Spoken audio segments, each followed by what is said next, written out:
Bolehkah wanita iktikaf di masjid? Boleh. Waktu di zaman Nabi SAW, setelah Rasulullah SAW meninggal, istri-istri Nabi iktikaf di masjid. Jadi ibu-ibu boleh iktikaf, namun ingat iktikaf itu hukumnya sunnah. Ibu-ibu punya kewajiban ngurus suami, siapkan makanan buat suami, siapkan sahur buat anak-anak, bangunkan anak-anak. Kalau memang ada kewajiban tersebut bisa dijalankan, ya. Kemudian iktikaf enggak jadi masalah, tapi harus minta izin sama suami.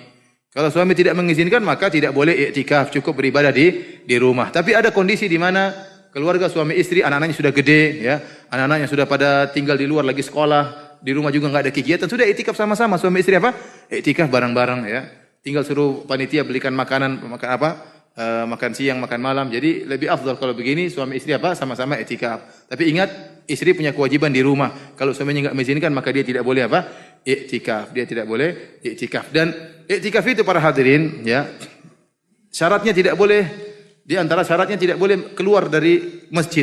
Tidak boleh keluar dari masjid kecuali kondisi darurat. Ya, Nabi SAW pernah waktu iktikaf, kepalanya disisir oleh Aisyah radhiyallahu anha. Jadi kepalanya yang keluar masjid. Karena jendela itu, jendela masjid gabung dengan rumah Nabi SAW.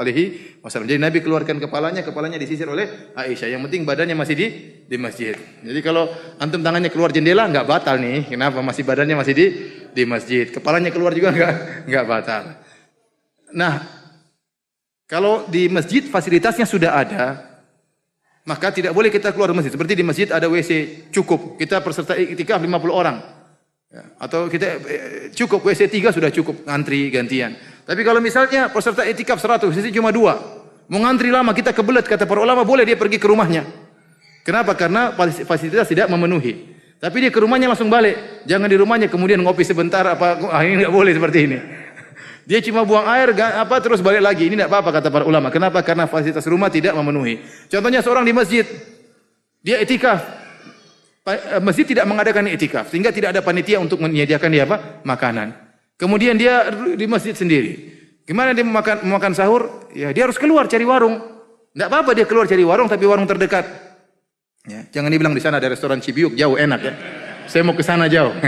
Iklan terselubung ya. Pergi jauh-jauh, ini nggak boleh. Tidak sah iktikafnya, batal. Kenapa? Dia cari makanan yang lebih enak dan harus keluar jauh. Dia hanya boleh makan daerah sekitar masjid. Begitu dia selesai makan, dia harus balik. Restoran Padang dekat masjid silakan ya. Jangan jauh-jauh ya. Kalau jauh-jauh ini batal iktikaf. Jadi dalam kondisi darurat kita boleh keluar. Seperti Nabi SAW terhadap Sofia. Rasulullah SAW waktu iktikaf datang Sofia radhiyallahu anha. Sofia ngobrol sama Nabi dan Nabi ngobrol sama Sofia. Ya, kenapa? Karena Rasulullah SAW sangat perhatian sama istri-istrinya, sama Sofiyah radhiyallahu anha. Sampai dia lagi sibuk ibadah, dia sempatin ngobrol sama Sofiyah istrinya, lagi mengunjunginya di masjid. Setelah ngobrol, maka Rasulullah SAW keluar masjid ngantar Sofiyah. Ngantar Sofiyah pulang ke rumahnya. Karena itu di malam hari. Jadi iktikaf kita berusaha tidak keluar masjid kecuali dalam kondisi darurat dan hanya seperlunya saja. Wallahu alam bissawab. Wanita boleh iktikaf tapi harus minta izin sama suami.